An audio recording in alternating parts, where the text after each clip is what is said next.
Mother সাথে কইলাম একটা বিয়ে করাই দেবো, মাদার সাথে একটা বিয়ে করাই দে না, কত সুন্দর বউরা, মাদার চোখ এত দিন আমি কই পেলাম উনি, মাদার চোখ কত সুন্দর হয়ে আছে। ভাবছিলাম ধান ধুন দিছি বিয়ে করাম তো দিলে বেটা কুয়া লাগিয়েছে বেটা কাম করে ভাল লাগা।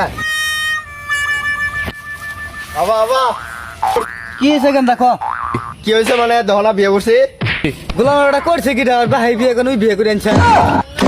বেটা তুই বিয়ে করিস না আমি হচ্ছে কি হ্যাঁ বাবা বিয়ে করেছিস ভালো কথা, তোর শরীরে কি আছে? আমার শরীর তো আবার নাই, আমার শরীরে 4 বছর আগে মারা গেছে। গোলামের বেটা তো শরীর 4 বছর মরে গেছে, ওই বিটি বিয়ে করে কিছু টাকা নিয়ে না ফিল্ডিং এখন কার সাথে মানবো আমি বেটা মরা বিটি বিয়ে করে আনছে আবার কথা চুপ করে না বেটা করছে কি চুপ সুদির বেটা কাছে বেটা করছে